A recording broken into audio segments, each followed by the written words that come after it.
How we doing? It's Mike Dunlap from HoopsHabit.com again. Hopefully you caught our Atlantic Division preview last week. This week we're going to talk about the Central Division. Let's not waste any more time and get right into it.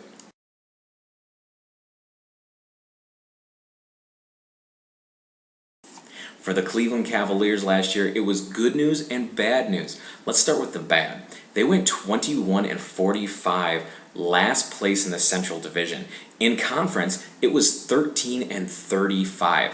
That's terrible. Let's get to the good news though. Kyrie Irving won the Rookie of the Year, and he looked every bit the stud that award says he is. He even challenged Kobe Bean Bryant at USA basketball practice to a one-on-one game. What kind of huevos do you need to challenge one of the best players in the NBA? All I'm saying is, this guy's a leader, he's got confidence, and he's the kind of guy that's going to make Cavs fans say, LeBron who? They also brought in Dion Waiters. Now, he doesn't have the kind of complementary skill set that's going to help Irving in that sense, but they have very similar skill sets. They can both attack the basket, get to the rim, and get to the free throw line. I'm not saying Waiters is going to turn into a Corey Maggette, a guy that just lives at the free throw line, but with his fearless, his relentlessness, and his desire to get to the bucket, it's really going to help this Cleveland team in the future. I don't see it this year with the loss of Anton Jamison. That's really going to hurt them. This squad is going to struggle to find offense when Kyrie Irving and or Waiters aren't on the floor. They just don't have the pieces that they need right now. They've got the cap room and they've got the young players in place to help lead this team, but it's not going to be now. I've got them in 5th place again in the Central at 31-51, but Cleveland, it won't be long.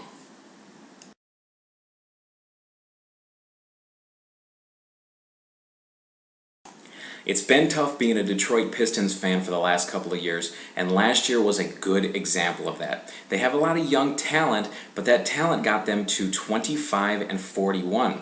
The real frustrating part is at home they were 18-15. That's pretty good. On the road they were 7-26. 7-26. That looks like the Bobcats. That's horrible. Now, this year, they've got Brandon Knight in his 2nd year. He looked really good, the real deal. Him and Greg Monroe together, that's going to be their core for the next 5 years. Add to that Andre Drummond to come in and play some defense and be able to let Monroe focus on the offensive part of the game. That could really help. Drummond is a bit of a project, though. We don't know if his offense is going to catch up. We don't know if he's going to be foul prone or if he can even stay on the floor. They also got Ben Gordon out of town. Me personally, I don't believe that they used Gordon properly. In Chicago, he was an electric scorer. They put him out there on the floor for big minutes. He came to Detroit and suddenly they stopped using him. I don't get it, especially for a team that only scored just over 90 points a game. You need a guy who can score. They traded for Corey Maggette. He'll help a little bit this year, but really they're looking forward to the summer of 2013. They could make a huge splash in free agency. One more piece to this team, they're going to be in the playoffs again, and it's going to be fun to be a Detroit Pistons fan. This year I've got them 4th place in the Central Division, 35-47, but look forward to the summer of 2013 where they bring in a high-profile free agent.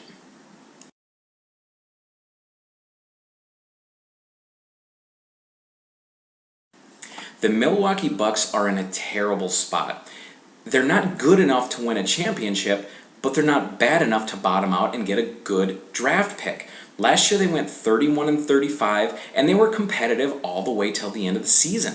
They were trying to push to get into the 8th seed, but again, that's not a good thing. This team cannot win a championship, but they're good enough with Brandon Jennings and Monte Ellis and Ersan Ilyasova to get to the playoffs. That's just not going to do it, and the people in Milwaukee deserve better. This year, they're going to have to deal with Brandon Jennings becoming a restricted free agent and Monte Ellis on whether or not he picks up his option. They could go elsewhere to get onto teams that are going to compete. The Milwaukee Bucks, although I've got them finishing 3rd this year with 40 wins and 42 losses, they're in the same place. They can't win a championship, but they don't suck. Is that the kind of team that you want to see in Milwaukee? I don't think so. They need to do something. I don't think it's getting rid of Coach Scott Skiles. I don't blame him for it, but the inconsistencies that this team shows is maddening. They go on a binge where they score over 100 points a game for an entire 10 to 14 day period. And then they turn around and they can't score, but they defend well. They need to get on the same page and get everybody doing the same thing. If they can do that, maybe they can sneak into the playoffs, but that still doesn't solve the problem. What I would do, get rid of Jennings, get rid of Ellis, hit that reset button, bring in a true superstar, someone to lead Milwaukee and be proud to be a Milwaukee Buck player.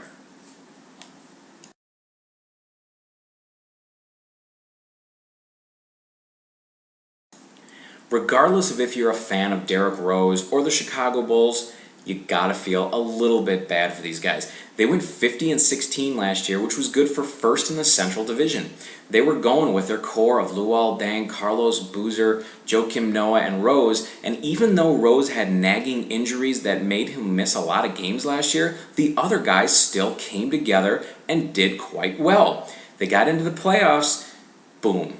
ACL injury, Rose, see you later.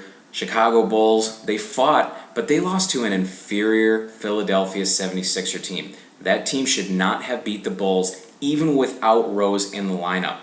This year, they altered with some chemistry. They got rid of Omer Asik, Ronnie Brewer, and Kyle Korver.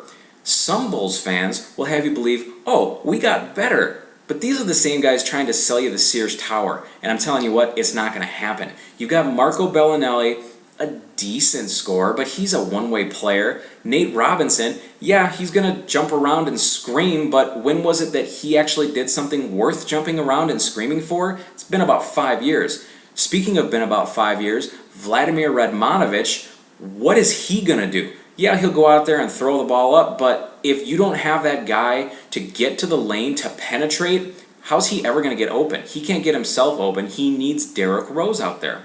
Aside from that, Nazr Mohammed, he's a nice defensive pickup. He's going to help ease the loss of Asik, but I just see a lost season for the Chicago Bulls. They're probably going to go 41-41, finish second in the Central Division because Derrick Rose is a warrior and he will not let them throw the season away. I have them narrowly missing the playoffs as the 9 seed in the Eastern Conference. Whether they say goodbye to Boozer or not in summer of 2013 remains to be seen, but I wouldn't be surprised. That frees up some cap space to bring in a high-profile guy. Get Derrick Rose some help, especially on the offensive end.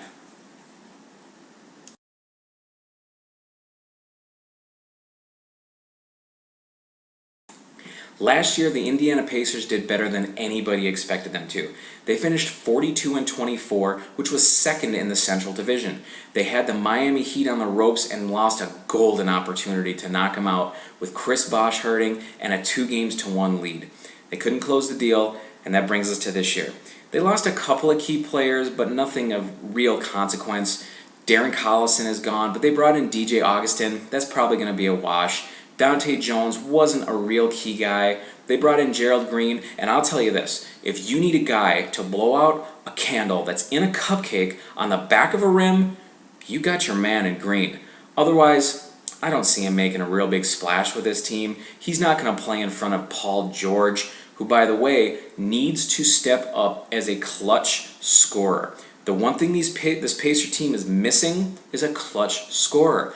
Danny Granger used to be a superstar. Now he's just kind of an all-star. He's on the cusp. I don't know why he lost his confidence or why he decided to blend in and mix in with the team so much last year.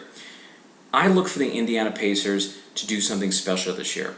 They're going to win 54 games and finish first in the Central Division.